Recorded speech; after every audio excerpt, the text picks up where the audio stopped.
ഇതിൻ്റെ ഏറ്റവും കോറായിട്ടുള്ള ഇഷ്യൂ എന്ന് പറയുന്നത് കറപ്ഷനാണ്, അഴിമതിയാണ്. അപ്പോൾ നമ്മുടെ രാജ്യത്തെ നിയമപരമായിട്ടുള്ള ഒരു വ്യവസ്ഥ വെച്ചിട്ട് അതിനെ ആധികാരികമായി ഇതിലെ അഴിമതി നിയമപരമായും ആധികാരികമായും നമ്മൾ എസ്റ്റാബ്ലിഷ് ചെയ്യേണ്ടി വരിക പ്രിവെൻഷൻ ഓഫ് കറപ്ഷൻ ആക്ടിൻ്റെ പെർവ്യൂവിൽ വരിക എന്നുള്ളതാണ്. അപ്പോൾ പ്രിവെൻഷൻ ഓഫ് കറപ്ഷൻ ആക്ടിലെ പ്രൊവിഷൻസ് അല്ലെങ്കിൽ അതിൻ്റെ ഇൻഗ്രീഡിയൻറ്റ്, അതിൻ്റെ എലിമെൻ്റ് എന്ന് പറയുന്നത്, ഇപ്പോൾ ഞാനൊരു MLA ആണ്, നിങ്ങൾ ആരെങ്കിലും എനിക്ക് പണം തന്നു, ഒന്നുകിൽ നിങ്ങൾ എനിക്ക് പണം തരുന്നത് കണ്ടു, അതല്ലെങ്കിൽ ഇതുപോലെ ബാങ്കിലൂടെയാണ് തന്നത്, അതല്ലെങ്കിൽ നിങ്ങൾ എനിക്ക് പണം തന്നു എന്നത് തെളിയിക്കാൻ കഴിഞ്ഞു. പക്ഷെ അതുകൊണ്ട് മാത്രം അഴിമതി സ്ഥാപിക്കാൻ കഴിയില്ല. അഴിമതി സ്ഥാപിക്കണമെങ്കിൽ അത് ഹാഫ് സർക്കിളേ ആവുന്നുള്ളൂ.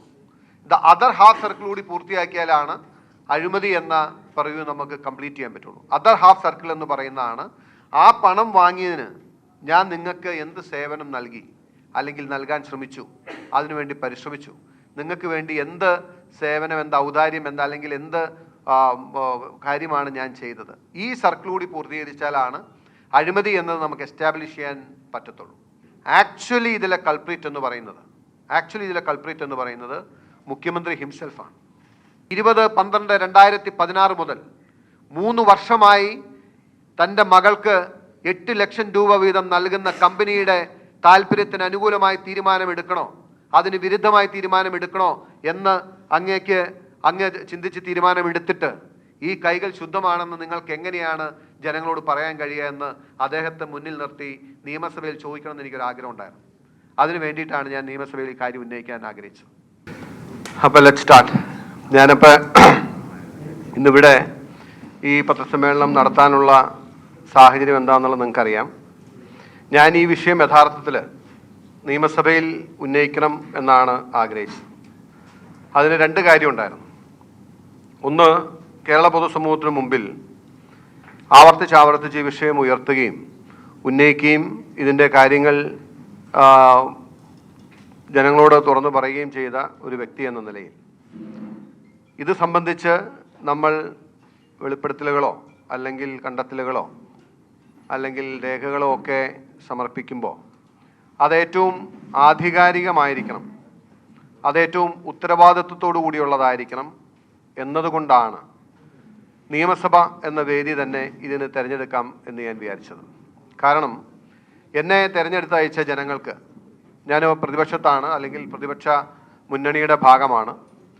പ്രതിപക്ഷ രാഷ്ട്രീയ പ്രവർത്തനത്തിൽ ഒരു സാമാജികൻ പുലർത്തേണ്ട എല്ലാ മര്യാദയും അല്ലെങ്കിൽ എല്ലാ ധാർമ്മികതയും പുലർത്തിയാണ് ഞാൻ മുന്നോട്ട് പോകാൻ പരിശ്രമിച്ചിട്ടുള്ളത്.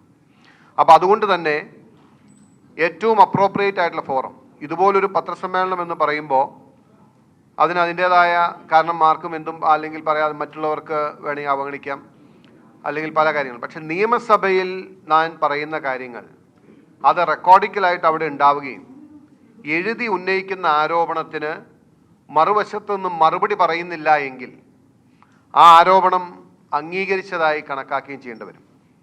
അപ്പോൾ എഴുതി ഉന്നയിക്കുന്ന ആരോപണം ഞാൻ മുഖ്യമന്ത്രിക്കെതിരെ പറഞ്ഞാൽ ഒന്നുകിൽ മുഖ്യമന്ത്രി മറുപടി പറയണം, അതല്ലെങ്കിൽ മുഖ്യമന്ത്രി എൻ്റെ വാദം അംഗീകരിക്കണം. ആ മുഖ്യമന്ത്രിക്ക് മറുപടി പറയുന്നതിലുള്ള ഇൻകൺവീനിയൻസ്, പ്രയാസം, ബുദ്ധിമുട്ട് ഒഴിവാക്കുന്നതിന് വേണ്ടിയിട്ടാണ് സ്പീക്കർ ഇന്നലെ നിയമസഭയിൽ എനിക്ക് അനുവദിച്ച് കിട്ടിയ സമയത്ത് പ്രസംഗത്തിൽ ഈ വിഷയം ഉന്നയിക്കാൻ എന്നെ അനുവദിക്കായിരുന്നു. എനിക്ക് എൻ്റെ പ്രതിപക്ഷ നേതാവിനോടും അതുപോലെ ദീർഘകാലമായി 25 വർഷത്തിലേറെ നിയമസഭയിലുള്ള പാർലമെൻ്ററി പാർട്ടി സെക്രട്ടറി AP അനിൽകുമാറിനോടക്കമുള്ള മുതിർന്ന എൻ്റെ സാമാജികരോടും സഹപ്രവർത്തകരോടും ഞാൻ ചോദിച്ചു, ഇതുവരെ എഴുതി കൊടുക്കാതെ അഴിമതി ആരോപണം ഉന്നയിക്കാൻ ശ്രമിച്ചപ്പോൾ സ്പീക്കർ തടഞ്ഞിട്ടുണ്ട്. പക്ഷേ എഴുതി കൊടുത്ത് അഴിമതി ആരോപണം ഉന്നയിക്കുന്നതിന് ഇന്നുവരെ ഇതുപോലൊരു തടസ്സം ഉണ്ടായിട്ടില്ല എന്ന് പറയുകയുണ്ടായി. ഞാൻ ആദ്യമായി വളരെ പ്രയാസത്തോടുകൂടി പറയാൻ ആഗ്രഹിക്കുന്നു, സ്പീക്കർ ഇന്നലെ കേരള നിയമസഭയിൽ ചെയ്തത് ഒരംഗത്തിൻ്റെ അവകാശം നിഷേധിക്കുക, ജനാധിപത്യം കശാപ്പ് ചെയ്ത് വീണ്ടും മുഖ്യമന്ത്രിക്ക് പരിച തീർക്കുന്നതിനു വേണ്ടി സ്പീക്കർ തൻ്റെ നിലവിട്ട് പെരുമാറി എന്നതാണ് എനിക്ക് ഈ ഘട്ടത്തിൽ പറയാനുള്ള. അതിനപ്പുറത്തേക്കുള്ളൊരു വിമർശനം അപ്രോപ്രിയേറ്റ് ആയിരിക്കില്ല എന്നതുകൊണ്ട് ഞാൻ അവിടെ നിർത്തുകയാണ്. പൊതുജനം വിലയിരുത്തട്ടെ അദ്ദേഹത്തിൻ്റെ ആ പ്രവൃത്തി എന്ന് പറഞ്ഞ് ഞാൻ ആ ഭാഗം വിടും. ഇനി നമ്മളിപ്പോൾ കഴിഞ്ഞ ഒരുപാട് കാലമായി, ഇപ്പോൾ ഞാനത് വീണ്ടും വീണ്ടും ആവർത്തിക്കാൻ ആഗ്രഹിക്കുന്നില്ല, ഇതുവരെ നമ്മുടെ മുമ്പിലുള്ളത് ഒരു ഫൈൻഡിങ്ങിൻ്റെ രൂപത്തിലുള്ളത് Ms. Veena T is the daughter of a prominent politician to whom other payments have been made as per the assessee's own admission. അത് കഴിഞ്ഞിട്ട് ആ പേയ്മെൻറ്റ്സിനെ കുറിച്ചുള്ള ഫൈൻഡിങ് ഒരു സെൻറ്റൻസ് ഉണ്ട്. These are illegal payments in the hands of the company. Ms. Exalogic has not provided any service as per the contemporaneous evidence gathered during the search. The assessee company is making payments through banking channels to persons connected with a prominent decision maker to claim it as deductible expense by claiming compensate a service which has not been received. ആ കോണ്ടെക്സ്റ്റിലാണ് നമ്മൾ മാസപ്പടിയുടെ അന്വേഷണം എത്തി നിൽക്കുന്നത്. മാസപ്പടിയുടെ അല്ലെങ്കിൽ മാസപ്പടിക്ക് എന്ത് സേവനമാണ് ലഭിച്ചത് എന്നതാണല്ലോ കേരളം അന്വേഷിച്ചുകൊണ്ടിരിക്കുന്നത്. അല്ലെങ്കിൽ വീണ വിജയനോ എക്സാലോജിക് കമ്പനിയോ ഒരു സേവനവും നൽകിയിട്ടില്ല എന്ന് ഇൻട്രീം സെറ്റിൽമെൻറ്റ് ബോർഡും ഇപ്പോൾ SFIOയും അതുപോലെ രജിസ്ട്രാർ ഓഫ് കമ്പനീസും അങ്ങനെ വ്യത്യസ്ത അന്വേഷണങ്ങളിൽ ഒരു സേവനവും നൽകാതെയാണ് കോടാനുകോടി രൂപ മകൾ അല്ലെങ്കിൽ വീണ വിജയൻ വാങ്ങിയത് എന്നത് എസ്റ്റാബ്ലിഷ്ഡ് ആയിട്ടുള്ളൊരു ഫാക്റ്റാണ്. Nobody is denying it. Even CPM ഇപ്പോൾ അത് നിഷേധിക്കുന്നില്ല. വീണ പണം വാങ്ങി എന്നതും വാങ്ങിയതിനൊരു സർവീസ് നൽകിയിട്ടില്ല എന്ന കാര്യത്തിൽ ആർക്കും സംശയമുണ്ടെന്ന് എനിക്ക് തോന്നുന്നില്ല. ഇനി ഞാൻ ഈ കേസ് ആദ്യം മുതലേ പറഞ്ഞപ്പോൾ GSTയുടെ ക്വസ്റ്റ്യൻ വന്നു, മറ്റു കാര്യങ്ങൾ വന്നു, മറ്റു മേഖലകളിലേക്കൊക്കെ അന്വേഷണം പോയി, കമ്പനീസ് ആക്ടിൻ്റെ പരിവിലുള്ള അന്വേഷണം വന്നു, കമ്പനീസ് ആക്ടുമായി ബന്ധപ്പെട്ട വയലേഷൻസ് വന്നു, അത് ഡിസ്കസ് ചെയ്തു. ഇതൊക്കെ പറഞ്ഞപ്പോഴും ഞാൻ അണ്ടർലൈൻ ചെയ്ത് പറഞ്ഞിരുന്നത് ഇതിൻ്റെ ഏറ്റവും കോറായിട്ടുള്ള ഇഷ്യൂ എന്ന് പറയുന്നത് കറപ്ഷനാണ്, അഴിമതിയാണ്. അപ്പോൾ നമ്മുടെ രാജ്യത്തെ നിയമപരമായിട്ടുള്ള ഒരു വ്യവസ്ഥ വെച്ചിട്ട് അതിനെ ആധികാരികമായി ഇതിലെ അഴിമതി നിയമപരമായും ആധികാരികമായും നമ്മൾ എസ്റ്റാബ്ലിഷ് ചെയ്യേണ്ടി വരിക പ്രിവെൻഷൻ ഓഫ് കറപ്ഷൻ ആക്ടിൻ്റെ പരിവിയിൽ വരിക എന്നുള്ളതാണ്. അപ്പോൾ പ്രിവെൻഷൻ ഓഫ് കറപ്ഷൻ ആക്ടിലെ പ്രൊവിഷൻസ് അല്ലെങ്കിൽ അതിൻ്റെ ഇൻഗ്രീഡിയൻറ്റ്, അതിൻ്റെ എലിമെൻ്റ് എന്ന് പറയുന്നത്, ഇപ്പോൾ ഞാനൊരു MLA ആണ്, നിങ്ങൾ ആരെങ്കിലും എനിക്ക് പണം തന്നു, ഒന്നുകിൽ നിങ്ങൾ എനിക്ക് പണം തരുന്നത് കണ്ടു, അതല്ലെങ്കിൽ ഇതുപോലെ ബാങ്കിലൂടെയാണ് തന്നത്, അതല്ലെങ്കിൽ നിങ്ങൾ എനിക്ക് പണം തന്നു എന്നത് തെളിയിക്കാൻ കഴിഞ്ഞു. പക്ഷെ അതുകൊണ്ട് മാത്രം അഴിമതി സ്ഥാപിക്കാൻ കഴിയില്ല. അഴിമതി സ്ഥാപിക്കണമെങ്കിൽ അത് ഹാഫ് സർക്കിളേ ആവുന്നുള്ളൂ. അതർ ഹാഫ് സർക്കിൾ കൂടി പൂർത്തിയാക്കിയാലാണ് അഴിമതി എന്ന പറയൂ നമുക്ക് കംപ്ലീറ്റ് ചെയ്യാൻ പറ്റുള്ളൂ. അതർ ഹാഫ് സർക്കിൾ എന്ന് പറയുന്നതാണ് ആ പണം വാങ്ങിയതിന് ഞാൻ നിങ്ങൾക്ക് എന്ത് സേവനം നൽകി അല്ലെങ്കിൽ നൽകാൻ ശ്രമിച്ചു, അതിനുവേണ്ടി പരിശ്രമിച്ചു, നിങ്ങൾക്ക് വേണ്ടി എന്ത് സേവനം, എന്ത് ഔദാര്യം, അല്ലെങ്കിൽ എന്ത് കാര്യമാണ് ഞാൻ ചെയ്തത്. ഈ സർക്കിൾ കൂടി പൂർത്തീകരിച്ചാലാണ് അഴിമതി എന്നത് നമുക്ക് എസ്റ്റാബ്ലിഷ് ചെയ്യാൻ പറ്റത്തുള്ളൂ. അപ്പോൾ ഇന്ന് ഞാൻ പരിശ്രമിക്കുന്നത് ഇത് നമ്മൾ ഇത്രയും കാലം മാസപ്പടി വിഷയത്തിൽ ഒരുപക്ഷെ മാധ്യമങ്ങളും സമൂഹവും മുഴുവൻ പ്രതിക്കൂട്ടിൽ നിർത്തിയിരിക്കുന്നത് വീണ വിജയൻ എന്ന് പറയുന്ന മുഖ്യമന്ത്രിയുടെ മകളെയാണ്. I would beg to differ on that point. I would say actually ഇതിലെ കൾപ്രിറ്റ് എന്ന് പറയുന്നത് മുഖ്യമന്ത്രി ഹിംസെൽഫാണ്, മുഖ്യമന്ത്രി തന്നെയാണ്. കാരണം വീണ വിജയൻ എന്ന് പറഞ്ഞ വ്യക്തി അല്ലെങ്കിൽ അവർ മകൾ എന്ന നിലയിൽ പണം കൈപ്പറ്റി എന്നത് ശരിയാണ്. പക്ഷേ ഇതിൽ യഥാർത്ഥത്തിൽ ആ പണം റിസീവ് ചെയ്ത് അല്ലെങ്കിൽ ആർക്ക് വേണ്ടി, ആര് നൽകുന്ന സേവനത്തിന് വേണ്ടി എന്ന് ഞാൻ നിങ്ങളോട് എക്സ്പ്ലെയിൻ ചെയ്യാനാണ് പരിശ്രമിക്കുന്നത്. ഞാൻ ഒരുപാട് ഇതൊരു long story in the sense 2004 മുതൽ 2023 വരെ എക്സ്റ്റെൻഡ് ചെയ്ത് കിടക്കുന്ന, അല്ലെങ്കിൽ 2024 വരെ എക്സ്റ്റെൻഡ് ചെയ്ത് കിടക്കുന്ന ഒരു ലോങ് സ്റ്റോറിയാണ്. അപ്പോൾ അതുകൊണ്ട് ഞാനത് എല്ലാം വിശദമായിട്ട് പറയാൻ അതിദീർഘമായ ഒരു പത്രസമ്മേളനം നടത്താൻ പറ്റില്ല. അതുകൊണ്ട് I will come to the crux, അല്ലെങ്കിൽ ഏറ്റവും കാർഡിനൽ ആയിട്ടുള്ള പോയിന്റ് ഞാൻ എക്സ്പ്ലെയിൻ ചെയ്യാം. Limited to the involvement of CM, മുഖ്യമന്ത്രിയുടെ ഇൻവോൾവ്മെൻറ്റിനെ എക്സ്പ്ലെയിൻ ചെയ്യുന്ന ആ ഒരു പാർട്ടാണ് ഞാൻ എക്സ്പ്ലെയിൻ ചെയ്യാൻ ആഗ്രഹിക്കുന്നുള്ളൂ. നമുക്കെല്ലാവർക്കും അറിയാവുന്ന പോലെ CMRL എന്ന കമ്പനി, ആ കമ്പനിയുടെ ഏറ്റവും വലിയ ഇൻട്രസ്റ്റ് എന്ന് പറയുന്നത് കരിമണലാണ്. അതിൻ്റെ ഏറ്റവും വലിയ വരുമാനവും ഏറ്റവും വലിയ ഇൻട്രസ്റ്റും. അതിൽ തന്നെ ആലപ്പുഴ, തോട്ടപ്പള്ളി, കൊല്ലം മേഖലയിലുള്ള ലോകത്തെ ഏറ്റവും മികച്ച KM മെറ്റീരിയൽ എന്ന് പറയുന്ന കൊല്ലം മെറ്റീരിയൽ, ആ കരിമണലിന് വേണ്ടിയിട്ടാണ് അവരെല്ലാ പരിശ്രമവും എല്ലാ കാലത്തും നടത്തിയിട്ടുള്ളത്. അങ്ങനെ വരുമ്പോൾ ആദ്യമായിട്ട് ഈ CMRL കമ്പനി ഈ കരിമണലിനുള്ള ഒരു ലീസ് 2003-2004 കാലഘട്ടത്തിൽ അവർക്ക് ലഭിക്കുകയുണ്ടായി. അതൊരു 4 ലീസാണ്. ഐ വുഡ് സേ എൻ്റെ ഇതാണ് ആ ലീസിൻ്റെ copy. Government of Kerala grant ചെയ്ത ലീസാണ്. This is dated 15/9/2004. 15/9/2004 4 leases were granted in favour of CMRL. ഞാൻ ഈ മേഖലയിൽ കേസ് നടത്തുന്ന ഒരു വ്യക്തി എന്ന നിലയിലും ഇതിൻ്റെ ഒരു സ്റ്റേക്സും ഇതിൻ്റെ ഒരു വോളിയൂം ഒക്കെ അറിയാവുന്ന ആളെന്ന നിലയിൽ ഇന്ന് 2024 ഇഫ് സംബഡി വാല്യൂസ് ദിസ്, ഇതിൻ്റെ ഒരു വാല്യൂ ഡെപ്ത് എത്രയെന്ന് ചോദിച്ചാൽ this may go beyond 1000 crores. 1000 കോടി മുകളിലേറെ പൊട്ടൻഷ്യലുള്ള 4 ലീസാണ് ഇത്. പക്ഷേ ഈ ലീസ് അന്ന് അനുവദിച്ചത് ഗവൺമെൻറ്റിൻ്റെ പോളിസിക്കും അല്ലെങ്കിൽ ഗവൺമെൻറ്റിൻ്റെ അല്ലെങ്കിൽ പൊതുസമൂഹത്തിൻ്റെ ഉത്തമ താല്പര്യങ്ങൾക്കും വിരുദ്ധമാണ് എന്നതുകൊണ്ട് ഇമ്മീഡിയറ്റ്ലി ആഫ്റ്റർ 10 days 10 ദിവസം കഴിഞ്ഞപ്പോൾ ഈ ലീസിൻ്റെ ഫർദർ നടപടികളെല്ലാം അന്നത്തെ ഗവൺമെൻറ് സ്റ്റേ ചെയ്തിരുന്നു. 2004 10 ദിവസം കഴിഞ്ഞപ്പോൾ പിന്നീട് മുമ്പോട്ടുള്ള എല്ലാ കാര്യവും സ്റ്റേ ചെയ്തു. പിന്നീട് ആ ലീസ് പ്രവൃത്തിപഥത്തിൽ കൊണ്ട് അല്ലെങ്കിൽ അനുഭവിക്കാൻ അവർക്ക് കഴിഞ്ഞിട്ടില്ല. അവിടെ മുതൽ ഇങ്ങോട്ട് നിങ്ങൾ പരിശോധിച്ചാൽ CMRL കമ്പനി എക്കാലത്തും ഈ ലീസ് തിരിച്ചു പിടിക്കാൻ വേണ്ടി പരിശ്രമിക്കുകയും കേരള ഗവൺമെൻറ് കേരളത്തിൻ്റെ പൊതു താല്പര്യം അല്ലെങ്കിൽ പ്രത്യേകിച്ച് തീരദേശ മേഖലയിലെ ആളുകളുടെ താല്പര്യം സംരക്ഷിക്കുന്നതിൻ്റെ ഭാഗമായി അവിടെ സ്വകാര്യ വ്യക്തികൾക്ക് ലീസ് അനുവദിക്കുന്നില്ല എന്നുള്ള വിചിന്തിതമായിട്ടുള്ള സ്റ്റഡി ആയിട്ടുള്ള നിലപാട് സ്വീകരിച്ച് അതിനെതിരെ ഫൈറ്റ് ചെയ്യുകയും ചെയ്യുന്ന കാഴ്ചയാണ് നമ്മൾ കാണുന്നത്. അത് AK ആൻ്റണി സർക്കാരിൻ്റെ നിലപാടതായിരുന്നു. അതിനുശേഷം വന്ന അച്യുതാനന്ദൻ സർക്കാരിൻ്റെ നിലപാടതായിരുന്നു. Achuthanandan went 1 step ahead. ഇനി ഒരു കാരണവശാലും ഇനി നാളെ ആണെങ്കിലും അത് നടക്കരുതെന്നുള്ളതുകൊണ്ട് അച്യുതാനന്ദൻ ഗവൺമെൻറ് കേരളത്തിൻ്റെ വാണിജ്യ നയം അല്ലെങ്കിൽ വ്യാപാര വാണിജ്യ നയം തീരുമാനിച്ചപ്പോൾ മിനറൽ പോളിസിയിൽ കൃത്യമായിട്ടുള്ള ഒരു പോളിസി അദ്ദേഹം അഡോപ്റ്റ് ചെയ്തു. പൊതുമേഖലയിലല്ലാതെ സ്വകാര്യ വ്യക്തികൾ കരിമണൽ ഖനനത്തിൽ എൻട്രി ചെയ്യാൻ സംസ്ഥാന സർക്കാർ അനുവദിക്കില്ല എന്നുള്ള നയം തീരുമാനിച്ചു. അച്യുതാനന്ദന് ശേഷം ഉമ്മൻചാണ്ടി സർക്കാർ വന്നു. ഇതിനിടയിൽ CMRL കമ്പനി അവരുടെ ലീസ് ക്യാൻസൽ ചെയ്തതിനെതിരെ അല്ലെങ്കിൽ അത് മുമ്പോട്ട് പോകാൻ കഴിയാത്തതിനെതിരെ കേന്ദ്ര മൈൻസ് ട്രൈബ്യൂണലിൽ പോവുകയുണ്ടായി. മൈൻസ് ട്രൈബ്യൂണൽ അവർക്ക് അവരുടെ ആവശ്യങ്ങൾ പുനർപരിശോധിക്കാൻ കേരള ഗവൺമെൻറ്റിനോട് നിർദ്ദേശം നൽകി. അതിനുശേഷം കേരള ഗവൺമെൻറ് പുനഃപരിശോധിച്ചെങ്കിലും അനുകൂലമായ തീരുമാനം കൈക്കൊണ്ടില്ല.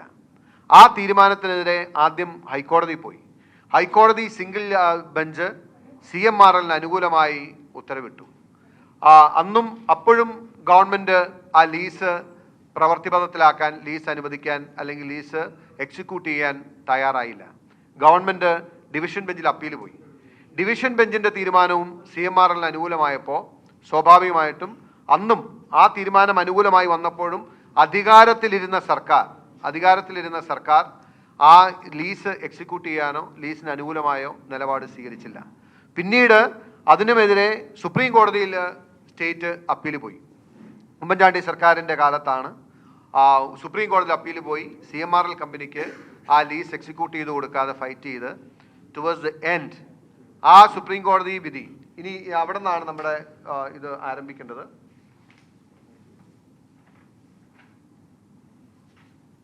This is the judgement.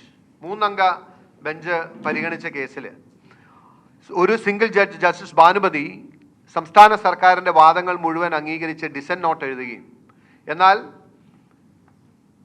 ഭൂരിപക്ഷ വിധി പ്രകാരം ഡിവിഷൻ ബെഞ്ച് ജഡ്ജ്മെന്റിനെതിരെ സമർപ്പിച്ച അപ്പീൽ തള്ളിക്കളഞ്ഞുകൊണ്ട് പക്ഷേ ആ സുപ്രീം കോടതി സ്റ്റേറ്റ് ഗവൺമെന്റിന് ഒരവസരം നൽകുകയുണ്ടായി. ആ അവസരം ഞാൻ പറയാം. അതായത് CMRLന് അനുകൂലമായി ഹൈക്കോടതി ഡിവിഷൻ ബെഞ്ച് വിധിക്കെതിരായി പോയ സുപ്രീം കോടതി അപ്പീലിൽ പരിഗണിച്ചതിന് ശേഷം Kerala state government does not have the effects of making a valid reservation within the comprehension of Section 17A. The High Court was therefore justified in holding that there is no valid reservation at present, no matter the government can make such a reservation, if so advised in the prescribed by law. അതായത് CMRLന് കൊടുത്ത lease നിലനിൽക്കാൻ കാരണം government ആ സ്ഥലം already notify ചെയ്ത് പൊതുമേഖലയ്ക്ക് വേണ്ടി അല്ലെങ്കിൽ സർക്കാർ ഏറ്റെടുക്കാൻ ആഗ്രഹിക്കുന്നുവെന്ന് നോട്ടിഫിക്കേഷൻ നടത്തിയിട്ടില്ല എന്ന് കണ്ടെത്തി അപ്പീൽ ഡിസ്മിസ് ചെയ്തിട്ട് അടുത്ത ഒരു വാചകം പറഞ്ഞു. In other words, the dismissal of this appeal shall not prevent the state from invoking its rights under section 17A(2) of the act by issuing notification in respect of mineral deposits in question. അതായത് എപ്പോഴാണ് സംസ്ഥാന സർക്കാരിന് ഏറ്റവും നല്ല അവസരം കൈവന്നത്? അതായത് MMDR act section 17 പ്രകാരം CMRLന് lease അനുവദിച്ച മേഖലകൾ നോട്ടിഫൈ ചെയ്താൽ അത് സർക്കാരിൻ്റെ കയ്യിലേക്ക് വരുമായിരുന്നു. ഈ ജഡ്ജ്മെന്റ് പാസ് ചെയ്ത ഡേറ്റ് എന്ന് പറയുന്നത് അതായത് 16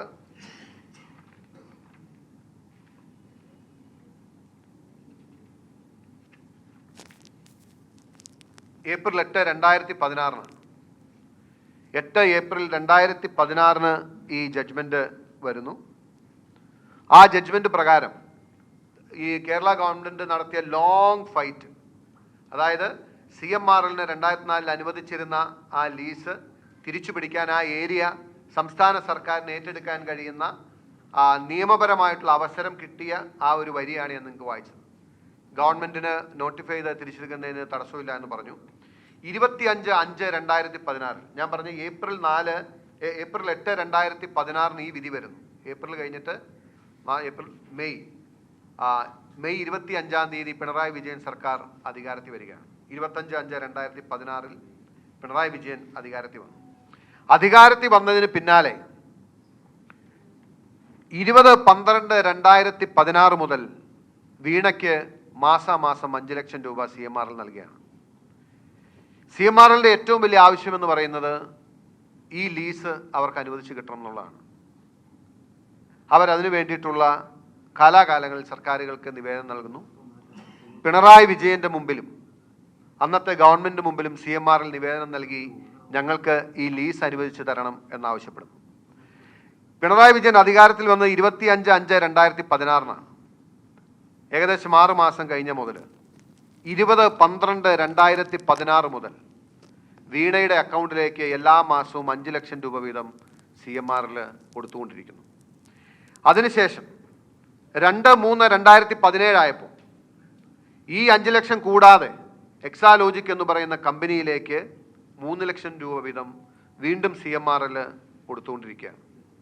അപ്പോൾ ഞാൻ പറഞ്ഞില്ലേ, ഈ 2016 വന്ന വിധി എപ്പോൾ നടപ്പിലാക്കിയാലും ആ സ്ഥലം നോട്ടിഫൈ ചെയ്ത് ഏറ്റെടുത്താലും CMRLന്റെ എല്ലാ ഇൻട്രസ്റ്റും അവിടെ അവസാനിച്ചു.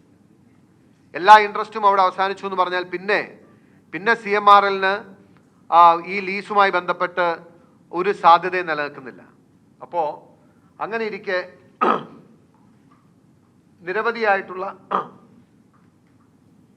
നിരവധിയായിട്ടുള്ള അപേക്ഷകൾ ഈ സർക്കാരിന് മുമ്പിൽ CMRL കൊടുക്കുകയാണ്. അതിനുശേഷം ഇനി ഒരു ഇമ്പോർട്ടൻറ്റ് ടേൺ ഉണ്ടാവുന്ന ഇവിടെയാണ്. ഞാൻ നേരത്തെ പറഞ്ഞു, ഇടതുപക്ഷ സർക്കാരെന്നല്ല, UDF സർക്കാർ, ജനാധിപത്യ സർക്കാരും ഇടതുപക്ഷ സർക്കാരും ഒരേ സ്വരത്തിൽ 2004 മുതൽ എടുത്തുവരുന്ന നിലപാട് എന്ന് പറയുന്നത് കേരളത്തിൽ കരിമണൽ ഖനനം, അതല്ലെങ്കിൽ മേജർ മിനറൽസിൻ്റെ ഖനനം പൊതുമേഖലയിൽ മാത്രമായി നിലനിർത്തുമെന്നതാണ് AK ആന്റണി സർക്കാർ, അച്യുതാനന്ദൻ സർക്കാർ, ഉമ്മൻചാണ്ടി സർക്കാർ right from 2004 to 2016 Pinarayi Vijayan സർക്കാർ വരുന്നവരെ എടുത്തിരുന്ന നിലപാട്. ഇടതുപക്ഷത്തിൻ്റെ നിലപാട് അന്നും ഇന്നും എപ്പോഴും അവർ പറയുന്നത് ഖനനം സ്വകാര്യ മേഖലയിൽ ഞങ്ങൾ അനുവദിക്കില്ല എന്നുള്ളതാണ്. ഞാൻ നിങ്ങളുടെ ശ്രദ്ധയിലേക്ക് കൊണ്ടുവരുന്നത് 2018 വ്യവസായ നയമാണ്. 2018 വ്യവസായ നയം, അതായത് 20/7/2018 20/7/2018 പിണറായി വിജയൻ സർക്കാർ പുറത്തിറക്കിയ, അത് ഞാൻ വായിക്കാം, വ്യവസായ മേഖലയുമായി ബന്ധപ്പെട്ട് എല്ലാ വിഭാഗങ്ങളുമായി ചർച്ച ചെയ്ത് തയ്യാറാക്കിയ കേരള വ്യവസായ വാണിജ്യ നയത്തിൻ്റെ കരട് പത്രിക പരാമർശം ഉത്തരവ് പ്രകാരം തത്വത്തിൽ അംഗീകാരം നൽകുകയും പൊതുജന അഭിപ്രായം സ്വരൂപിച്ച നയത്തിൻ്റെ അന്തിമ രൂപം നൽകുന്നതിനായി സർക്കാർ വെബ്സൈറ്റിൽ പ്രസിദ്ധീകരിക്കുകയും ചെയ്തിരുന്നു. തുടർന്ന് ലഭിച്ച അഭിപ്രായങ്ങളും നിർദ്ദേശങ്ങളും ഭേദഗതികളും സർക്കാർ സമഗ്രമായി പരിശോധിക്കുകയുണ്ടായി. അവയിൽ അഭികാമ്യമായി ഉൾപ്പെടുത്തി തയ്യാറാക്കിയ കേരള വ്യവസായ വാണിജ്യ നയം 2018 സർക്കാർ അംഗീകരിച്ച് ഉത്തരവാകുന്നു. ഈ നയം പ്രാവർത്തികമാക്കുന്നതിനാവശ്യമായ നടപടികൾ ബന്ധപ്പെട്ട വകുപ്പുകൾ, ഏജൻസികൾ സ്വത്വരം സ്വീകരിക്കേണ്ടതാണ്. ഇതാണ് 2018 വ്യവസായ നയം. വ്യവസായ നയത്തിൽ മൈനിങ്ങിനെ സംബന്ധിച്ച് പരാമർശിക്കുന്നത് പാര 6-ലാണ്. പാര 6 ആണ് അതിൻ്റെ അകത്ത്. പാര 6.6 മൈനിങ് എന്ന് പറഞ്ഞിട്ട് ഇംഗ്ലീഷിലെ ഒരു പാരഗ്രാഫ് ഉണ്ട്. The mining of rare earth will be restricted to public sector. Use of mineral wealth in Chavara, Thottapalli belt shall be taken up in a planned and holistic manner on the basis of a master plan to produce value-added products without endangering the livelihood of the coastal communities and environment. A large modern plan will be set up to produce titanium metal without conforming to titanium pigment alone. The technology required for this will be tied up through joint ventures with reputed entities in this field. ഇതാണ് വ്യവസായ നയത്തിൽ ഖനനവുമായി ബന്ധപ്പെട്ട് സർക്കാർ English വെർഷനിൽ പറഞ്ഞു. ഞാൻ നിങ്ങളോട് നേരത്തെ പറഞ്ഞ നേരത്തെ ജഡ്ജ്മെൻ്റ് ഉണ്ട്. ഈ ജഡ്ജ്മെൻറ്റിൻ്റെ പ്രത്യേകത എന്ന് പറയുന്നത് ഗവൺമെൻറ്റിന് ആർജവമുണ്ട്, ഗവൺമെൻറ്റിന് ആഗ്രഹമുണ്ട്, ഗവൺമെൻറ് ഇച്ഛാശക്തിയുണ്ട്, ഗവൺമെൻറ് പറയുന്നത് സത്യസന്ധമാണെങ്കിൽ ഈ ജഡ്ജ്മെൻറ്റ് പ്രകാരം CMRLന് അനുവദിച്ചിട്ടുള്ള ആ ലീസ് ഏരിയ നോട്ടിഫൈ ചെയ്ത് വേണമെങ്കിൽ സർക്കാരിനെ തിരിച്ചെടുക്കാം. അതല്ല എങ്കിൽ ഡിവിഷൻ ബെഞ്ച്, കേരള ഹൈക്കോടതി ഡിവിഷൻ ബെഞ്ചിൻ്റെ ഉത്തരവ് പ്രകാരം ആ സ്ഥലം CMRLന് ലീസ് അനുവദിച്ചു കൊടുക്കാം. ഇതാണ് ഈ 2 ഓപ്ഷൻ ഇന്ത്യത്തുണ്ട്. ഇങ്ങനെ വരുമ്പോഴാണ് ഈ വ്യവസായ നയത്തിൻ്റെ മലയാള വെർഷൻ ഉണ്ടായത്. സ്വാഭാവികമായിട്ടും ഞാൻ നേരത്തെ വായിച്ച ഇംഗ്ലീഷ് വെർഷൻ്റെ അതേ ലാംഗ്വേജും അതേ കണ്ടൻറ്റും അതേ കാര്യം മാത്രമേ മലയാളം വെർഷനിൽ ഉണ്ടാകാൻ കഴിയുള്ളൂ. ഇനി മലയാളം വെർഷൻ 6.6 ഖനനത്തിൽ ഈ 2017 ഞാൻ നേരത്തെ വായിച്ച ഇംഗ്ലീഷ് വെർഷൻ്റെ അതേ മലയാളം വെർഷൻ വായിക്കാം. ആദ്യത്തെ സെൻറ്റൻസ് കറക്റ്റാണ്. ധാതുമണൽ ഖനനം പൊതുമേഖലയിൽ മാത്രമായി പരിമിതപ്പെടുത്തും. അപ്പോൾ അങ്ങനെ ഒരു നിലപാട് വ്യവസായ നയത്തിൽ സ്വീകരിച്ചു പോന്നാൽ സ്വാഭാവികമായിട്ടും ഈ സുപ്രീം കോടതി വിധിയുടെ അടിസ്ഥാനത്തിൽ ഞാൻ നേരത്തെ പറഞ്ഞതുപോലെ ആ സ്ഥലം നോട്ടിഫൈ ചെയ്ത് തിരിച്ചേറ്റെടുക്കുക എന്നേ സർക്കാരിന് പറ്റത്തുള്ളൂ. അത് കഴിയുമ്പോൾ അവിടെ അടുത്തൊരു സെൻറ്റൻസ് വരികയാണ്. എന്നാൽ ഇത് സംബന്ധിച്ച് ഇപ്പോൾ നിലവിലുള്ള ബഹുമാനപ്പെട്ട സുപ്രീം കോടതിയുടെ ഉത്തരവ് പാലിക്കപ്പെടുന്നതായിരിക്കും. ഈ സെൻറ്റൻസ് എവിടെ നിന്ന് വന്നു എന്നുള്ളതാണ് ചോദ്യം number 1, which is not in the English version. ഈ സെൻറ്റൻസ് എന്ന് പറഞ്ഞ ഈ ഒരു വാചകം എന്ന് പറയുന്നത് CMRLന് ആ ലീസ് അനുവദിച്ച് നൽകുന്നതിന് വേണ്ടിയിട്ടുള്ള space, policy space carve out ചെയ്താണ്.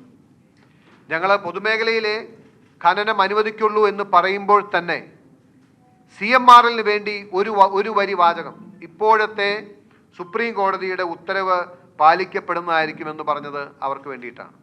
കാരണം അവരുടെ അപേക്ഷ പ്രോസസ്സ് ചെയ്യാൻ വേണ്ടിയിട്ട് മുഖ്യമന്ത്രിയുടെ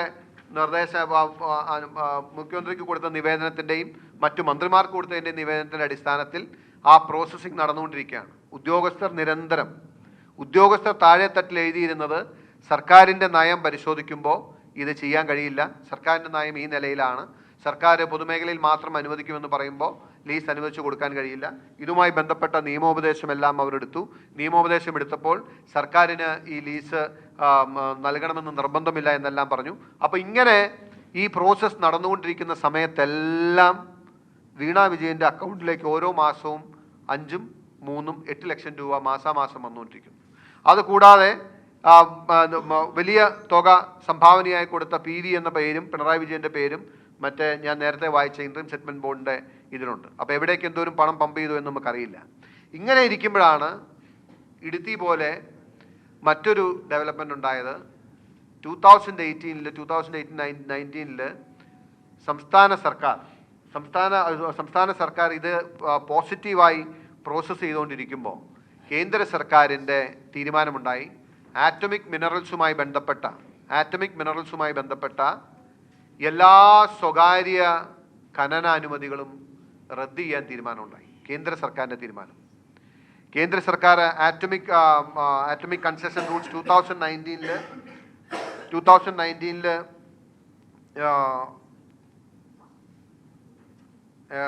അമെൻമെന്റ് വരുത്തിക്കൊണ്ട്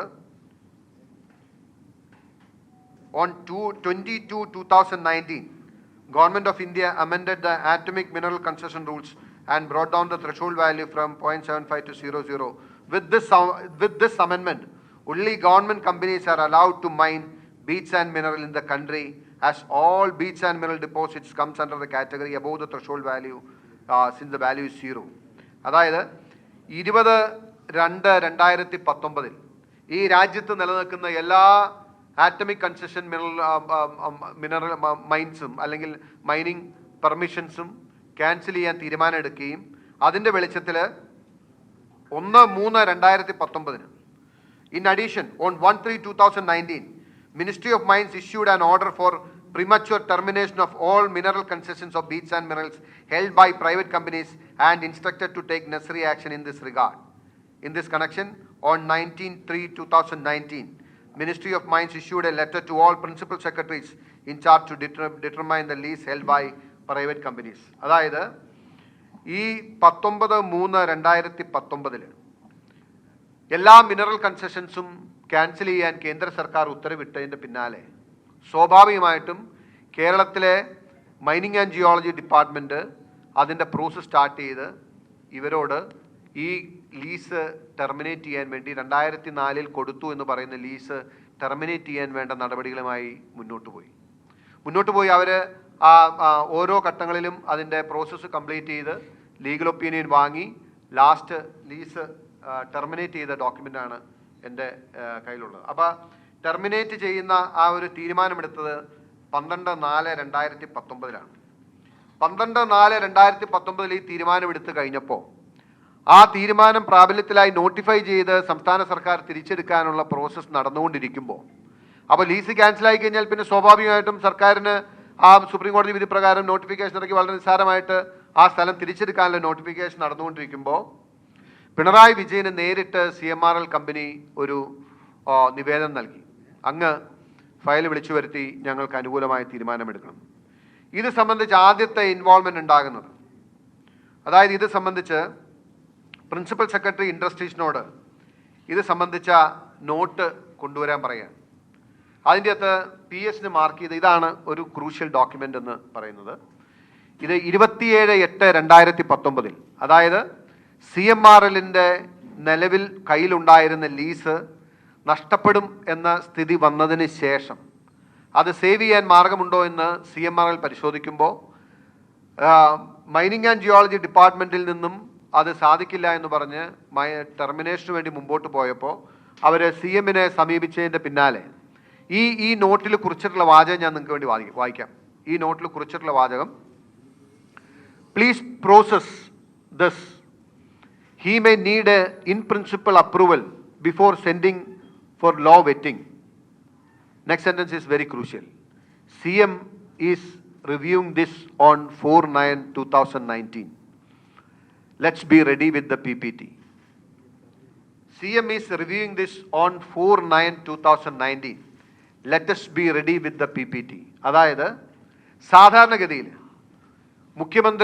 മുഖ്യമന്ത്രിയുടെ വകുപ്പിലല്ലാത്ത ഒരു ഫയല് വിളിച്ചു വരുത്തി പരിശോധിക്കണമെന്നുണ്ടെങ്കിൽ there should be substantial reasons. There should be transparent speaking reasons why CM is directly involving on a file. ഞാൻ പറയുന്നു, നമ്പർ 1, CMRLന് അനുവദിച്ച 2004 കിട്ടിയ ലീസ് ടെർമിനേറ്റ് ചെയ്യപ്പെട്ട് നിൽക്കുന്ന സമയത്ത് അത് റീഗെയിൻ ചെയ്യാൻ വേണ്ടി പലർക്കും അവർ നിവേദനങ്ങൾ നൽകിയതിൻ്റെ വെളിച്ചത്തിൽ മുഖ്യമന്ത്രിക്കും നൽകി. മുഖ്യമന്ത്രി he directly invoked his powers. He called for the review of the file. അതായത് 4/9/2019 CM റിവ്യൂ ചെയ്യുന്നു എന്ന് പറഞ്ഞു. സ്വാഭാവികമായിട്ടും പിന്നീട് അങ്ങോട്ട് CMൻ്റെ ഡയറക്റ്റ് ഇൻ്റർവെൻഷൻ ഉണ്ടായി. പിന്നീട് നടക്കുന്ന പരിശ്രമം എന്ന് പറയുന്നത് എങ്ങനെയെങ്കിലും ഈ ലീസ് സേവ് ചെയ്യാൻ പറ്റുമോ എന്ന് പരിശോധിക്കുകയാണ്. അതിൻ്റെ ഭാഗമായിട്ട് നിങ്ങൾ ആലോചിക്കണം, ഇനി ഞാൻ നിങ്ങളുടെ മുമ്പിൽ വായിക്കുന്നത് ഇതൊരു ഇൻറ്റേർണൽ സർക്കുലേഷൻ നോട്ടാണ്. സാധാരണഗതിയിൽ ഏതെങ്കിലും ഒരു വിഷയത്തിൽ ഒന്നിലേറെ ഡിപ്പാർട്ട്മെൻറ്റ്സ് ഇൻവോൾവ് ആയിരിക്കുമ്പോൾ അതിൻ്റെ എല്ലാ മന്ത്രിമാർക്കും ഇപ്പോൾ 3 മന്ത്രിമാർ ഇൻവോൾവ് ചെയ്യുന്ന ഒരു പ്രശ്നമാണെങ്കിൽ ഇപ്പോൾ സ്വാഭാവികമായിട്ട് ഇതിൻ്റെ അകത്ത് ഇപ്പോൾ CM ഡയറക്റ്റായിട്ട് ഇൻവോൾവ് ചെയ്യാൻ തീരുമാനിച്ചാൽ വ്യവസായ മന്ത്രി ഇൻവോൾവ് ആയിരിക്കും, mining and geology department involve ആയിരിക്കും, ഒരുപക്ഷെ to a great extent revenue department involve ആയിരിക്കും. അപ്പോൾ 3-4 മന്ത്രിമാരോ അല്ലെങ്കിൽ വകുപ്പുകളോ ഇൻവോൾവ് ചെയ്യുമ്പോൾ അവർക്ക് വേണ്ടി കൊടുക്കുന്ന രഹസ്യമായ ഇൻറ്റേർണൽ സർക്കുലേഷൻ നോട്ടാണ് ഈ തീരുമാനം എന്ന് പറയുന്നത്. ഇതിൻ്റെ ബാക്ക്ഗ്രൗണ്ട് എല്ലാം പറഞ്ഞിട്ട് അവർ പറയാണ്, kindly pursue the report furnished by the DMG in this regard. DMG is having the opinion that KREML ആണ്, CMRL KREML ലീസ് അനുവദിക്കുന്നത്. മൈനിങ് കമ്പനി എന്ന് പറയുന്നത് CMRLന്റെ സിസ്റ്റർ കമ്പനിയായ KREML ആണ്. KREML is neither a government company nor a corporation owned or controlled by the government. Later wide report noted dated 26/8/2019, the DMG has suggested the government to consult law department for advice on the following points. Is the original SC order granting KREML 4 leases to be implemented by the state government in the light of recent amendment? Since the leases granted KREML is cancelled by government of Kerala, whether premature termination is required at this juncture. And to suffice to issue an order by the government complying with the SC judgment stating that as per the new amendment in the atomic mineral construction rules and letter issued by the Ministry of Mines dated 1/3/2019 that the leases held by KREML stand terminated. In the light of Honorable SC judgment and the recent Government of India amendment atomic mineral construction, whether the in principle approval given by Government of India white so and so dated 5/5/2003 forming a joint venture between KREML, IRE, KSIDC can be taken forward, limiting the equity of KREML to 25% as stipulated in the section 17A 2B of MMDR Act. Whether the GOK through a government-owned company corporation can enter into a JV through a fresh competitive process to enlist a private partner. As directed by the Principal Secretary, CF, the file may be circulated to Honorable Chief Minister. അതായത് ഈ lease ടെർമിനേഷനെ സംബന്ധിച്ച് mining and geology ഡിപ്പാർട്ട്മെൻറ്റിൻ്റെ വ്യക്തമായ opinion form ചെയ്ത് industries department അതിൽ action മുന്നോട്ട് പോയി ആ file conclude ചെയ്യുന്ന സമയത്ത് CM ഇതിൽ ഇടപെട്ട അഭിപ്രായം പറഞ്ഞ നിലയ്ക്ക് അവർ ലാസ്റ്റ് ഈ 3 ഓപ്ഷൻസ് ഓപ്പൺ ആക്കി വെച്ചിട്ട് അവസാനത്തെ പാരഗ്രാഫ് പറയണം, as directed by the principal secretary at page 1187 this confidential note the file may be circulated to the Honorable Chief Minister through Honorable Minister of Industries. അപ്പോൾ അദ്ദേഹം CMRLന്റെ ഇത് സംബന്ധിച്ച ഫയൽ വിളിച്ചു വരുത്തി. അതിനുശേഷം അദ്ദേഹം ഒരു മീറ്റിംഗ് ചെയർ ചെയ്ത് അത് ഇമ്മീഡിയറ്റ് ആയിട്ട് ക്യാൻസൽ ചെയ്യേണ്ടതില്ല എന്നും അത് പുനഃപരിശോധിക്കേണ്ടതാണ് എന്നും പറഞ്ഞതായിട്ടാണ് നമുക്ക് മനസ്സിലാകുന്നത്. കാരണം അതിനുശേഷം ഉണ്ടായിട്ടുള്ള ഡെവലപ്മെൻറ്റുള്ള സർക്കുലേഷൻ നോട്ടാണ് എൻ്റെ കയ്യിലുള്ളത്. ഈ ഞാൻ പറഞ്ഞ മീറ്റിംഗ് CM ഇൻവോക്ക് ചെയ്തതിന് ശേഷം CM ചെയർ ചെയ്തൊരു മീറ്റിംഗ് നടന്നിരുന്നു. ആ മീറ്റിങ്ങിൻ്റെ അടിസ്ഥാനത്തിൽ ഇനി ഫർദർ തീരുമാനങ്ങൾ എങ്ങനെ എടുക്കണം എന്ന് ചോദിച്ച് എന്ത് തീരുമാനം കൈക്കൊള്ളണം എന്ന് തീരുമാനിച്ച് ഇൻറ്റേർണലി ഡിസ്കസ് ചെയ്ത് ഡിപ്പാർട്ട്മെൻറ്റ്സിൻ്റെ ഒപ്പീനിയൻ ഫോം ചെയ്ത് CM അദ്ദേഹത്തിൻ്റെ പവേഴ്സ് ഇൻവോക്ക് ചെയ്ത് ഇൻ്റർഫിയർ ചെയ്ത നിലയ്ക്ക് ഇനി ആ കാര്യത്തിലൊരു തീരുമാനം CMന് എടുക്കാൻ കഴിയുള്ളൂ. അപ്പോൾ അതുകൊണ്ട് ഫൈനലി ഈ KREMLൻ്റെ ലീസ് ടെർമിനേറ്റ് ചെയ്യുന്നതിൻ്റെ അവസാനമായിട്ടുള്ള തീരുമാനം എങ്ങനെ എടുക്കണമെന്നതിനെ സംബന്ധിച്ചുള്ള file that is going to CM. മുഖ്യമന്ത്രിക്ക് മുമ്പിലേക്ക് പോയതിൻ്റെ ഒരു ഭാഗമാണ് ഞാൻ വായിക്കുന്നത്. അപ്പോൾ അതായത് എല്ലാ പ്രോസസ്സും കഴിഞ്ഞ് ഡിപ്പാർട്ട്മെൻറ്റ്സ് എല്ലാം ലീസ് ടെർമിനേറ്റ് ചെയ്യുന്നുള്ള ഒപ്പീനിയൻ പറഞ്ഞു നിൽക്കുമ്പോൾ it may again B noted that Ministry of Mines wide letter dated 19/3/2019 directed the state governments to prematurely terminate all existing mineral concessions of beach and minerals held by private persons companies as provisions of section 4A1 4A3 of MMDR Act 1957. Now the LD has advised, now the LD എന്ന് പറഞ്ഞാൽ law department, now the law department has advised to prematurely release the mining lease granted to KREML. അതായത് KREMLന് 2004 അനുവദിച്ചു എന്ന് പറയുന്ന lease എന്നേക്കുമായിട്ട് terminate ചെയ്യാൻ law department പറഞ്ഞിട്ടുണ്ട്. Law ഡിപ്പാർട്ട്മെൻറ്റിൻ്റെ opinion വാങ്ങിയാണ് final action നടക്കുന്നത്. അപ്പോൾ ഫൈനലി ആ ഫയലിൻ്റെ നാച്ചുറൽ ഓർഗാനിക് ആയിട്ടുള്ള എൻഡിങ്ങിലേക്ക് അതെത്തി. CMRL ലീസ് കൊടുത്തിരുന്ന ലീസ് ക്യാൻസൽ ചെയ്യാന്നുള്ള എല്ലാ പ്രോസസ്സും കംപ്ലീറ്റ് ചെയ്ത് കഴിഞ്ഞപ്പോൾ, however, as per the decision number 7 taken in the meeting chaired by the Honorable CM on 5/9/2019, it was decided to sought legal opinion, seek legal opinion from the Advocate General regarding the judgment of Honorable Apex Court dated 8/4/2016. In this circumstances, the file may be circulated to Honorable Chief Minister for orders as to whether the mining leases granted to Mrs.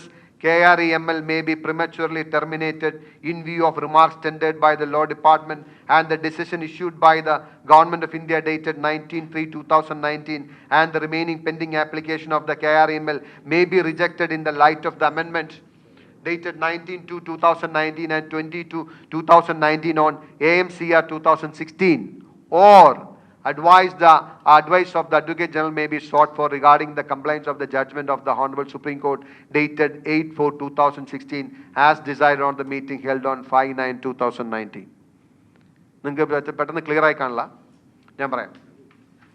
അതായത് ഒരു department process, entire process, ഈ KREML എന്ന് പറയുന്ന CMRLന്റെ കമ്പനിക്ക് നൽകിയ lease, പ്രത്യേകിച്ച് government of ഇന്ത്യയുടെ atomic mineral concession റൂൾസിൽ വരുത്തിയിട്ടുള്ള അമെൻമെന്റിന്റെ വെളിച്ചത്തിലും ഇവിടുത്തെ ലോ ഡിപ്പാർട്ട്മെന്റ് പ്രിമച്വർ ടെർമിനേഷൻ നടത്തണമെന്ന് സജസ്റ്റ് ചെയ്തതിൻ്റെ വെളിച്ചത്തിൽ ഇനി CMRLന്റെ സിസ്റ്റർ കമ്പനിയായ KREMLന് നൽകിയ ലീസ് ടെർമിനേറ്റ് ചെയ്യണമോ അതെയോ ഇനി ഇത് സംബന്ധിച്ച് വീണ്ടും സുപ്രീം കോടതി ജഡ്ജ്മെന്റ് നടപ്പിലാക്കാൻ വേണ്ടി സാധ്യതയുണ്ടോ എന്ന് ആരായാൻ അഡ്വക്കേറ്റ് ജനറലിന്റെ ഒപ്പീനിയൻ തേടണമോ? അതായത് ഒന്നുകിൽ ആ ഫയൽ അവിടെ എൻഡ് ചെയ്യും, അല്ലെങ്കിൽ ആ ഫയലിന് വീണ്ടും ജീവൻ വെച്ച് അഡ്വക്കേറ്റ് ജനറലിന്റെ ഒപ്പീനിയൻ വാങ്ങി വീണ്ടും ഒന്ന് ഓപ്പൺ ചെയ്യാൻ പറ്റുമെന്ന്. അപ്പോൾ in this circumstances the file may be circulated to Honorable Chief Minister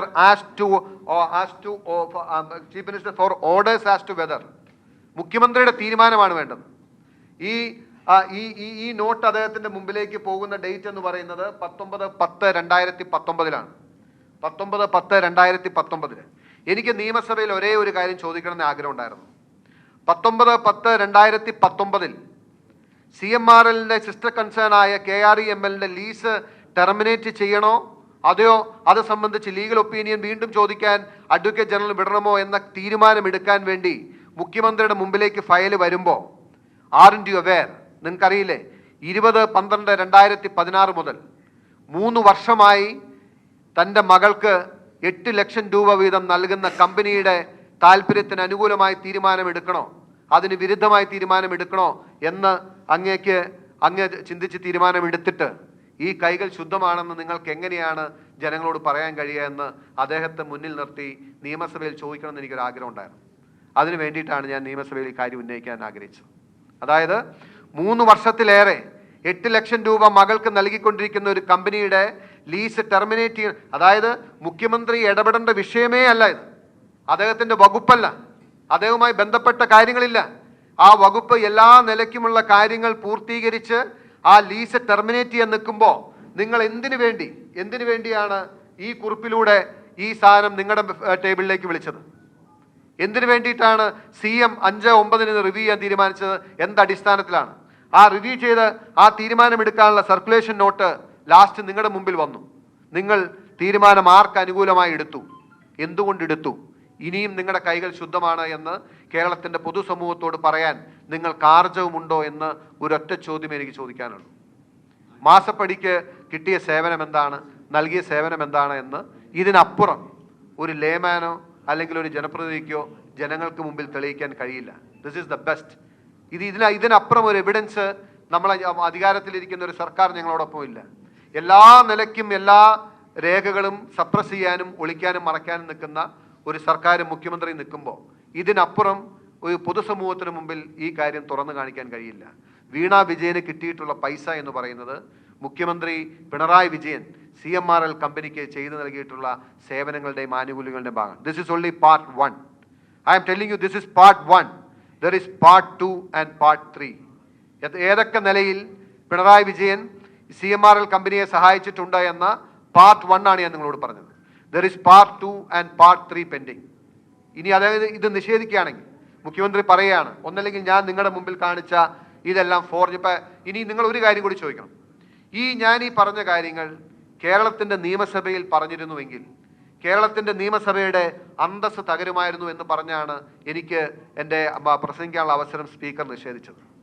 ഇത് സഭ്യമല്ലാത്ത കാര്യങ്ങളാണെന്നും ഇത് പൊതുജന താല്പര്യമില്ലാത്ത കാര്യങ്ങളാണ് എന്നും പറഞ്ഞാണ് സ്പീക്കർ ഈ കാര്യങ്ങൾ പറയുന്നതിൽ നിന്നും നിയമസഭയിലെ നിയമസഭാ സാമാജികൻ എന്ന എൻ്റെ അവകാശത്തെ നിഷേധിച്ചത്. നിങ്ങൾ ചോദിക്കാൻ, അല്ലെങ്കിൽ കേരളത്തിൻ്റെ പൊതുസമൂഹം ചോദിക്കാൻ തയ്യാറാണ്, ഞാനീ പറഞ്ഞ കാര്യങ്ങൾ പൊതുജന താല്പര്യമുള്ളതാണോ അല്ലയോ?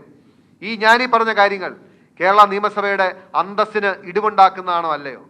ഇങ്ങനെയാണ് പിണറായി വിജയന് വേണ്ടി CPM എന്ന പാർട്ടിയും ഈ സർക്കാരും മന്ത്രിയും സ്പീക്കറും ഒക്കെ ചേർന്ന് ഇവർക്ക് പരിധി തീർക്കുന്നു. ഞാനിത് പറഞ്ഞത് നിയമസഭയിലായിരുന്നെങ്കിൽ he will be forced to reply, he will be forced to answer. മുഖ്യമന്ത്രി മറുപടി പറയാൻ നിർബന്ധനാകുമായിരുന്നു.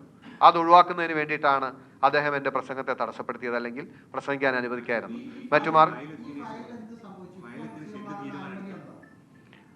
ഞാൻ പറഞ്ഞില്ലേ,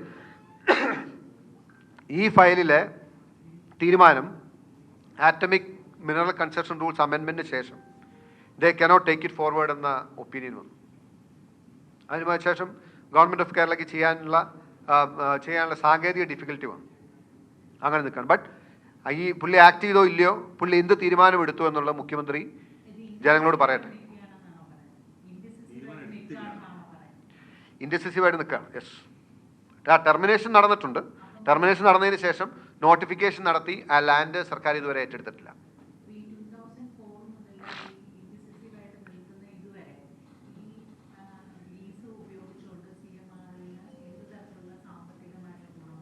ഇല്ല, they could not act on the lease so far.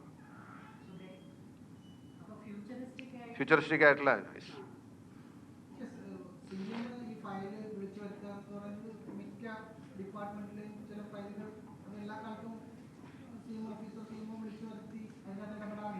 yeah, there will be reasons.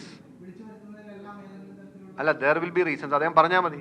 What is the reason under which he invoked his powers?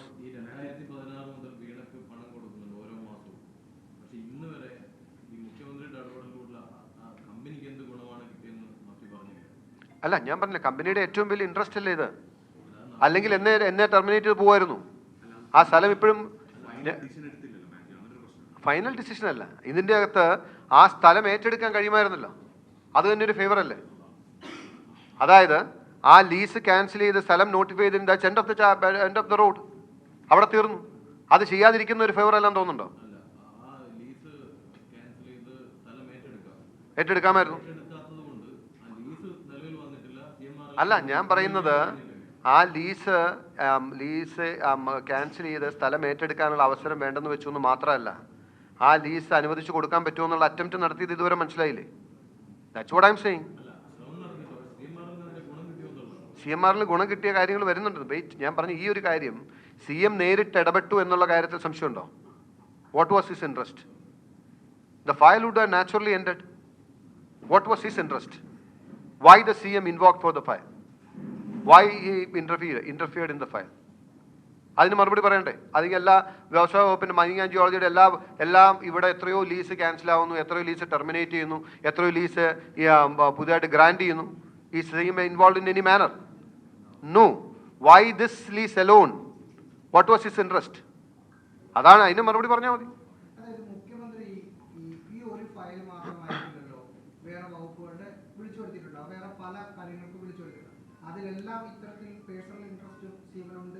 ഇല്ല, അതിൽ reasons കാണും. ഇതിൻ്റെ അകത്ത് റീസൺ പറഞ്ഞാൽ മതി. ഇതിൻ്റെ അകത്ത് ഞാൻ പറയുന്നത്, ഇതിൻ്റെ റീസൺ എന്ന് പറയുന്നത് ഹി വാസ് പെയ്ഡ് ഇമ്മൻസ് മണി. കോടാനുകോടി രൂപ കിട്ടിയത് കൊണ്ടും മകൾക്ക് കോടാനുകോടി രൂപ കിട്ടിയതുകൊണ്ടുമാണ് വിളിച്ചു വരുത്തിയതെന്ന് അതാണ് എൻ്റെ ആരോപണം.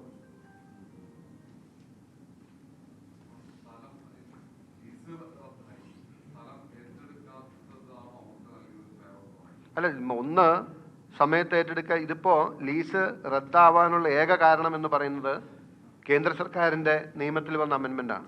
അതല്ലെങ്കിൽ ഈ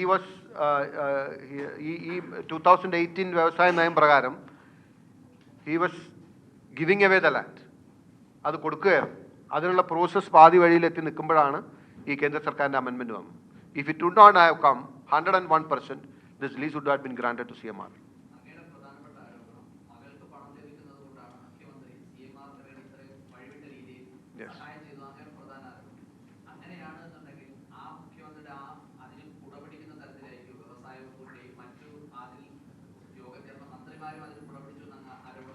അല്ല, വ്യവസായ വകുപ്പിലെ ഉദ്യോഗസ്ഥർ എടുത്ത തീരുമാനത്തെ ഓവർ റൈഡ് ചെയ്യുന്നതിന് വേണ്ടിയാണ് CM ഇടപെട്ടത്. അപ്പോൾ വ്യവസായ വകുപ്പിലെ ഉദ്യോഗസ്ഥരുടെ നിലപാട് തെറ്റായിരുന്നില്ല. അവർ ഫെയർ ആയിട്ടെടുത്ത്, ഒരുപക്ഷെ നിങ്ങൾക്ക് ഓർമ്മയുണ്ടെന്ന് എനിക്കറിയില്ല, ഓവർനൈറ്റ് ഒരു വ്യവസായ വകുപ്പിൻ്റെ ഡയറക്ടറെ ഓവർനൈറ്റ് സ്ഥലം മാറ്റിയ സംഭവം ഉണ്ടായിരുന്നു. Lot of incidence happened in between. മന്ത്രി, ഞാനിപ്പോൾ I M concerned about CM's intervention at this stage.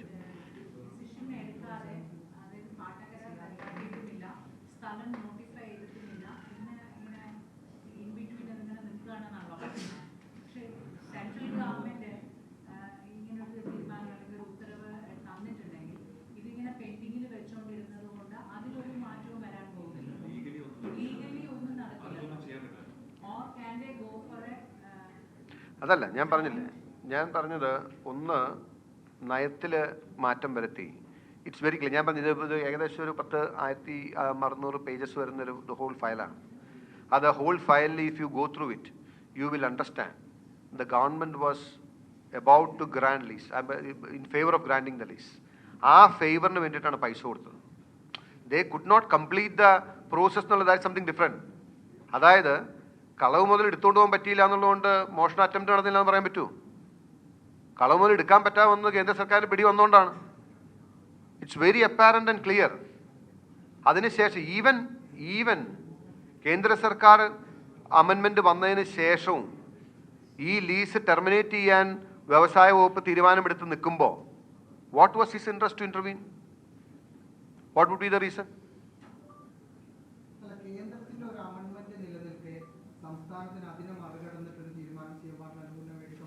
ഇല്ല, അതുകൊണ്ടാണ് എടുക്കായിരുന്നു. അതുകൊണ്ട് എടുക്കാൻ പറ്റാ പോയത്. എന്നിട്ടും എന്തിന് CM അറ്റംപ്റ്റ് ചെയ്തെന്നാണ് ചോദിക്കുന്നത്. What was his interest? അതല്ല ഇത് ലോ ഡിപ്പാർട്ട്മെന്റ് നോർമൽ പ്രോസസ്സിൽ എന്ത് ചെയ്യേണ്ട ഒരു സാധനം.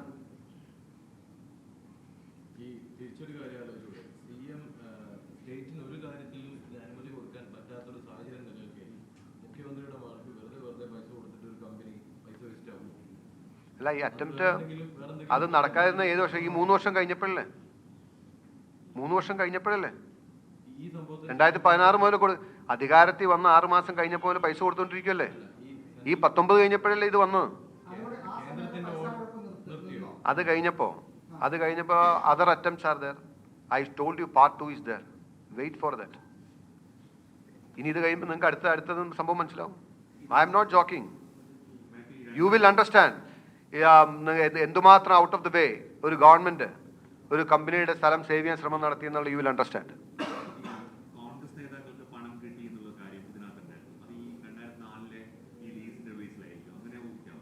അല്ല, അത് നമുക്കിപ്പോൾ അങ്ങനത്തെ റെഫറൻസ് ഒന്നും എവിടെയും കണ്ടിട്ടില്ല. അപ്പോൾ അവരുടെ ഇൻ്റർവെൻഷൻ കാര്യങ്ങളൊക്കെ ഇപ്പോൾ 2004 ഇപ്പോൾ ഈ റീസെൻ്റ് ആയിട്ടുള്ള ഇതിനെ സംബന്ധിച്ചില്ല അതൊന്നും. That we are not aware. അല്ല, ഓഫ് കോഴ്സ് എല്ലാ ഡിസിഷൻസും പ്രധാനപ്പെട്ടാണ്.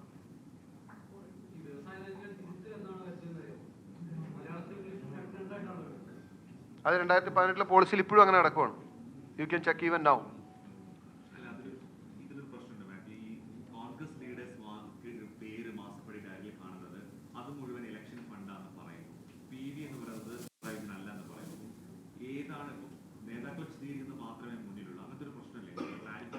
അല്ലെന്നേ, പിണറായി വിജയൻ അല്ലെന്ന് രണ്ടാമതൊരു വട്ടം അദ്ദേഹം പറഞ്ഞിട്ടില്ല.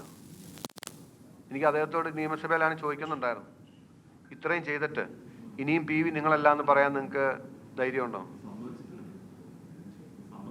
നിങ്ങൾ ചോദിക്കുന്നില്ല. ചോദിക്കേണ്ട പോലെ ചോദിച്ച പുള്ളി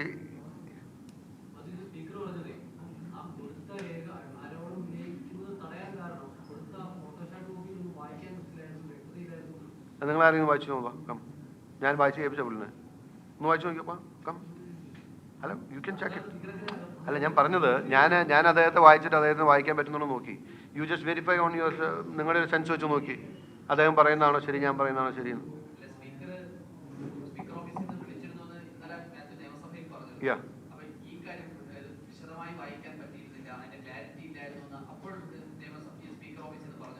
ഇല്ല, ഞാൻ വായിച്ചു. അപ്പോൾ അദ്ദേഹം പറഞ്ഞു ഈ ഫോട്ടോ കോപ്പി കൊണ്ടൊന്നും പറ്റില്ല, ഇതിന്റെ ഒറിജിനൽ കൊണ്ടുവരാൻ പറഞ്ഞു. How can it possible? അങ്ങനെയല്ല, അദ്ദേഹം പറഞ്ഞു അതിന്റെ ഒറിജിനൽ കൊണ്ടുവരാൻ പറഞ്ഞു. How it's possible? സെക്രട്ടറിയിൽ ഇങ്ങനെ ഫയൽ എടുത്തുകൊണ്ട് കാണിച്ചാൽ പറ്റും. അപ്പം ഞാനിങ്ങനെ ചോദിച്ചു, അപ്പം നിങ്ങൾക്ക് തന്നവരുണ്ടല്ലോ എന്ന്. അത് തമാശയായിട്ട് പറഞ്ഞായിരിക്കും ഒരു പക്ഷേ, മേ ബി.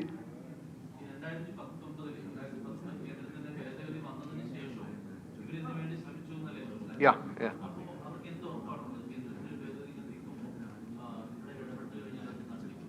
അല്ല, ഞാൻ പറഞ്ഞ അതിൻ്റെ അകത്ത് ലീഗൽ അവന്യൂസ് ഉണ്ടല്ലോ, നമുക്ക് അതിൻ്റെ അകത്ത് മറ്റ് സാധ്യതകളുണ്ടോ, ഗവൺമെൻറ്റിൻ്റെ ഒപ്പീനിയൻ, അതിൻ്റെ വേറെ ഞാൻ ഇത്രയും ഡീറ്റെയിൽ ആയിട്ട് പോകത്തെന്നറിയോ. ഞാൻ ഒരു പ്രപ്പോസൽ കൊണ്ടുവന്ന് ഞാൻ പറഞ്ഞുതരാം. ഒരു പ്രപ്പോസൽ ഞാൻ ഇത് എത്ര സമയം എടുക്കും എന്ന് പറയാൻ കാരണം അതാ. ഒരു സാധ്യത സി എമ്മിൻ്റെ അടുത്ത് പരിശോധിച്ചാൽ എന്താണെന്നറിയോ, എങ്ങനെ നടക്കും ചോദിച്ചല്ലോ. പൊതുമേഖലാ സ്ഥാപനങ്ങൾക്ക് കൊടുക്കാമുള്ളൂ എന്നല്ലേ പറഞ്ഞേ. അതുകൊണ്ട് ഒരു സാധ്യത പരിശോധിച്ചത്, ഈ KREML ഓൾറെഡി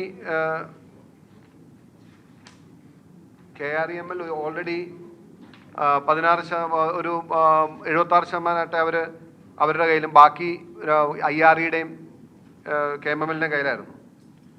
അപ്പോൾ അതെ, ഇനി അടുത്ത ശ്രമം നോക്കിയോ. In the light of honourable SC judgment and recent GOI amendment to the Atomic Mineral Consent Rules, whether in principle approval given by the GOK White so and so dated 5/3/2003, forming a joint venture between KREML, IRE and KSIDC can be taken forward by limiting the equity of KREML to 25% as stipulated in the section 17A 2B of MMDR Act. അതായത് ആ file ഇത് ഞാൻ പറഞ്ഞ എല്ലാം ഞാൻ ഇത്രയും detail ആയിട്ട് പോകേണ്ട കാര്യമാണ്. കാരണം ആ ഓപ്ഷൻ കൊടുത്താതെ അത് കഴിഞ്ഞിട്ടാണ് ചെയ്യുന്നത്. വെദർ ജിയോ അഞ്ചാമത്തെ whether GOK through a government owned company can enter into a JV through fresh competitive process to enlist a private partner whose paid up share capital is limited to a maximum of 25%. As directed by the Principal Secretary, CF, the file may be circulated to Honorable Chief Minister. അപ്പം അങ്ങനെ ശ്രമിക്കുകയാണ്. ഒന്നോടെ കേട്ടോ മണി. In the light of Honorable SC judgment and the recent GOI amendment to the Atomic Mineral Concession Rules, whether the in principle approval given by GOK White so and so dated 5/3/2003, forming a joint venture between KREML, IRE and KSEDC, can be taken forward by limiting the equity of KREML to 25% as stipulated in section 17A. എന്തൊക്കെ വഴിക്കാം അല്ലെന്ന്. അത് ഒരു circulation നോട്ടിൽ വിവിധ സാധ്യതകൾ മുമ്പിൽ വെക്കാൻ പറയാണ്. അത് 5/19 CMന്റെ മീറ്റിംഗ് നടന്നല്ലോ. അതിൻ്റെ അകത്ത് വളരെ ക്ലിയർ ഇൻസ്ട്രക്ഷനാണ്. How can we take it forward, എങ്ങനെ അവരെ സേവ് ചെയ്യാൻ പറ്റും, എങ്ങനെ ലീസ് അവർക്ക് നിലനിർത്തി കൊടുക്കാൻ പറ്റും ചോദിക്കുകയാണ്. അല്ല, ഈ തീരുമാനം CMന്റെ ഓഫീസിലേക്ക് പറഞ്ഞു വ്യവസായ വകുപ്പിൽ നിന്ന് ഒറിജിനേറ്റ് ചെയ്യുന്നതാണ്. There will be inputs from both sides. I hope it is clear to you. അല്ലേ? യാ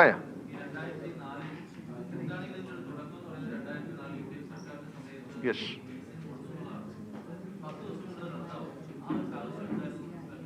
അല്ല, അത് കൊടുത്തത് പൊതുജന താല്പര്യത്തിന് അല്ലാന്ന് മനസ്സിലായതുകൊണ്ട് തിരുത്തിയതായിരിക്കും. അല്ല, അതിപ്പോൾ അന്നത്തെ കാലത്ത് KNA ഗവൺമെൻറ് ആയിരുന്നു. അവർ തന്നെ ആ തീരുമാനം എടുത്തു, അവർ തന്നെ സ്റ്റോപ്പ് ചെയ്തു. Yes. Done. Thank you.